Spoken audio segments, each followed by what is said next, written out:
নদিয়ার কল্যাণী রথতলার 20 নম্বর ওয়ার্ডে ভয়াবহ বিস্ফোরণে কেঁপে উঠল গোটা এলাকা।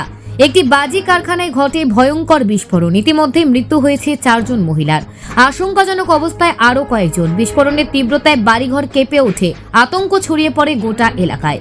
ঘটনাস্থলে পৌঁছেছে দমকল বাহিনী ও কল্যাণী থানার বিশাল পুলিশ বাহিনী।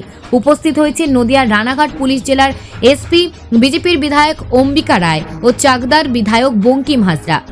উদ্ধার কাজ চলছে পুরো দমে। কিভাবে ঘটল এই বিস্ফোরণ? বাজি কারখানায় বিপুল পরিমাণ দাহ্য পদার্থ মজুদ ছিল, নাকি এর পেছনে লুকিয়ে রয়েছে অন্য কোনো রহস্য, তা খতিয়ে দেখছে পুলিশ। বিস্ফোরণের পর স্থানীয় বাসিন্দাদের মধ্যে ছড়িয়ে পড়েছে প্রবল আতঙ্ক। পুলিশের তরফে এলাকায় কড়া নজরদারি শুরু হয়েছে। সুদীপ বিশ্বাসের রিপোর্ট, নিউজ প্রাইম টাইমস।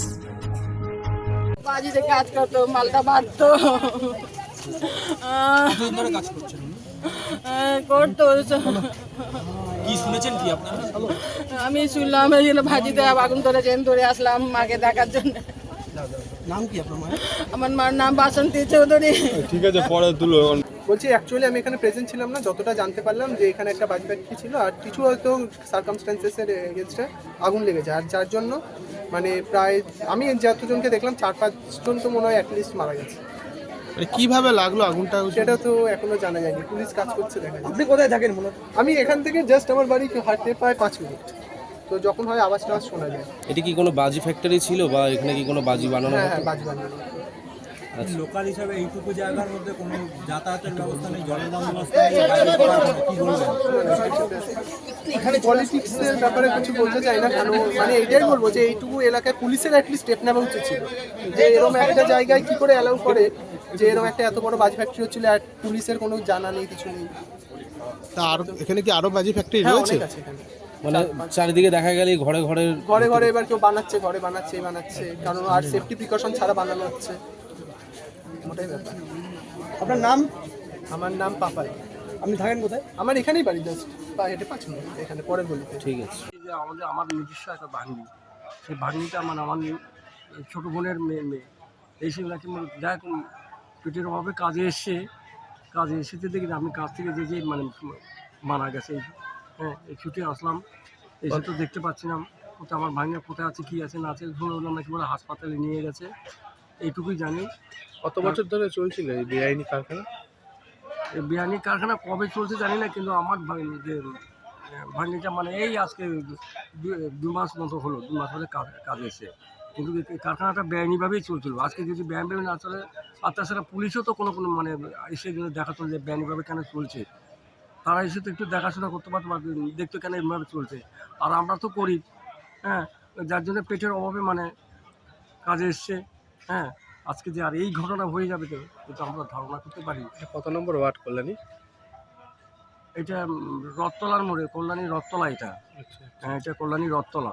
মালিক হ্যাঁ। যে ছিল, মালিক কি ফোন করে জানানো হয়েছে? না, মালিক কোন মালিক তাও জানি না, এইটুকু জিনিস মানে এই ঘটনা এখানে হয়ে গেছে। আপনার নাম? আমার নাম প্রাণ গোপাল দাস। বাড়ি বাসিন্দা কোথায় এখানে? বাড়ি আমার ভাগ্নির বাড়ি হলো এই যে জোড়া দুই খালের মাঝখানে আমার বাড়ি, আর আমার বাড়ি হলো যে রানী রাসমণি ঘাট। ঠিক আছে। সাধারণ মানুষজন কিছুজন বলছেন যে বাজি মজুত করা ছিল, এখানে কোনো ফ্যাক্টরি ছিল। মজুত করা ছিল কি না ছিল সেটা কি করে জানবে? সে কি ওখানে থাকতো? আমার তো মনে হচ্ছে ওখানে বড় ধরনের যে মানে বারুদ, যে ইনফ্লেমেবল যে পদার্থ সেগুলো ওখানে জমা ছিল, নাহলে এত বড় বিস্ফোরণ কি করে করবে? আর যদি যদি ওখানে সাইডে যদি আসে, যদি ধরে আগুন ধরে আসতেছে, তাহলে ওখান থেকে বেরিয়ে আসবে। ইট মিনস এটা হঠাৎ করে বাস্ট হয়েছে। আমাদের কমন সেন্স জেনারেল আন্ডারস্ট্যান্ডিংয়ে যেটা বলে ওখানে মজুত করা ছিল বলে হঠাৎ করে ব্লাস্ট হয়েছে, আর না হলে যদি একটা দুটো পটাকা ফুটতে থাকে তো বেরিয়ে আসবে, কিন্তু সেটা হয়নি, কিন্তু ব্লাস্ট হয়ে গেছে একবারে। ইট মিনস ওখানে অ্যাকুমুলেট করা ছিল, ওখানে জমা করা ছিল, আর সেইটা জমা করা এখানে বোম বানতো না কি বানতো সেটা তারাই জানে। মৃত্যুর সংখ্যা পুলিশ বলছে একরকম, স্থানীয়রা বলছে একরকম। মৃত্যুর সংখ্যা কত? দেখুন, মৃত্যুর সংখ্যা আমার কাছে যতটুকু ইনফরমেশন আছে, মৃত্যুর সংখ্যা 5, একটা শিশু এবং 4 জন মহিলা, এটাই আমার কাছে ইনফরমেশন আছে। এবং আমি এখন হসপিটালে যাচ্ছি, জিএনএম হসপিটালে শুনেছি ওখানে ভর্তি আছে, ওখানে গেলে আরও সঠিক আরও জানতে পারবো ওখানে। তা মোটামুটি সকলে যেটুকু বলছে 4 জন তো মারা গেছেই, পুলিশ বলছে যে 4 জন অ্যাডমিটেড, আমরা বলছি 5 জন, কারণ কি এখানকার লোকেরাও কিছু লোকেরা বলছে 5 জন, 5 জন মারা গেছে। আমাদের কি শিশু, তার মধ্যে একজন শিশু। কি ব্যবস্থা নিচ্ছেন যারা মারা আমরা- গেছে? আমরা কি ব্যবস্থা নেব? আমরা তো বিধানসভায় তুলবো, আমরা প্রতিবাদ করব আপনাদের মিডিয়ার মাধ্যমে। পশ্চিমবঙ্গের যে একেবারে ভয়াবহ চিত্র, সাধারণ মানুষের জীবনের কোনো দাম নেই এবং complete failure law and order, সেটা দেখাবো, সেটা জানানোর চেষ্টা করবো। বিধায়কের তরফ থেকে আপনি কোনো সাহায্য করেছেন? রুলিং পার্টি কারা, রুল কারা করছে এখানে? অ্যাডমিনিস্ট্রেশন কাদের হাতে? অ্যাডমিনিস্ট্রেশনের লজ্জা নেই এদের, এদের লজ্জা নেই। 4-5 লাইট চলে গেছে, এদের লজ্জা আছে? এরপরে এসে এখানে বলছে এদের লজ্জা আছে? নিজেদের মা বোন হারিয়ে যাচ্ছে, এতে কোনো লজ্জা আছে? পকেটে পয়সা গোজার জন্য এই ধরনের কাজ, এই ধরনের ইয়ে করাচ্ছে, গোলাবারুদ করছে, বালি রাতের অন্ধকারে বিস্ফোরণ ঘটে যাচ্ছে। কিন্তু প্রিভেন্টিভ মেজার্স নেওয়ার কথা তার পুলিশ মেশিনারি, সে কোনো প্রিভেন্টিভ মেজার্স নেয় না। আর সেই জন্য ক্রমাগত একের পর এক ঘটনা ঘটে যাচ্ছে।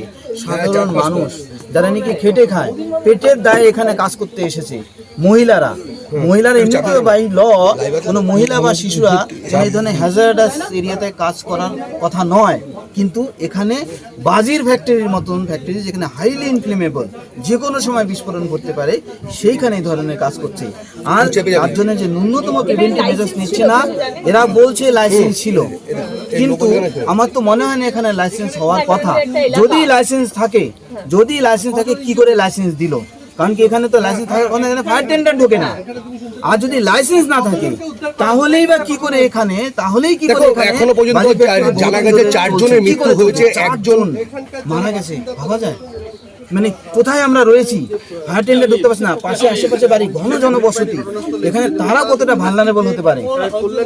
এইভাবে চলে আসছে, কারণ তারা জানে পুলিশ কোনো স্টেপ এইভাবেই চলছে।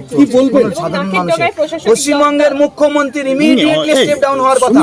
উনি যতদিন পশ্চিমবঙ্গের মুখ্যমন্ত্রী থাকবে, আমাদের পশ্চিমবঙ্গে সাধারণ মানুষের জীবন এইভাবে যাবে। বড় বড় দুর্ঘটনা ঘটবে, দুর্ঘটনার জন্য এবং এই ধরনের ইউনিট রয়েছে এখানে, পুরো শুধুমাত্র এখানে অনেক বাড়ি রয়েছে, এই ধরনের চলছে। প্রশাসন কোনো ধরনের স্টেপ নেয় না।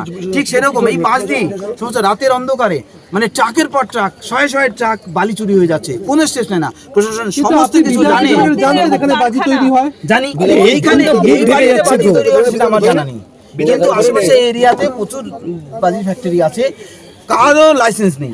আর এখানকার পুলিশ মেশিনারি কোনো ইয়ে করে না, এদের প্রতি কোনো চেক করে না, রেগুলার চেক আপ করার কথা, বা করলেও তাদের কাছে সমস্ত ইনফরমেশন থাকলেও তারা কি করে, এই এখানকার লোকাল যারা নাকি তৃণমূলের যারা রয়েছে, তারা তোলা নিয়ে তাদেরকে সমস্ত পারমিশন দিতে পুলিশকেও নিষ্ক্রিয় করে রাখে। পশ্চিমবঙ্গের কোনো নিয়মাবলী মানে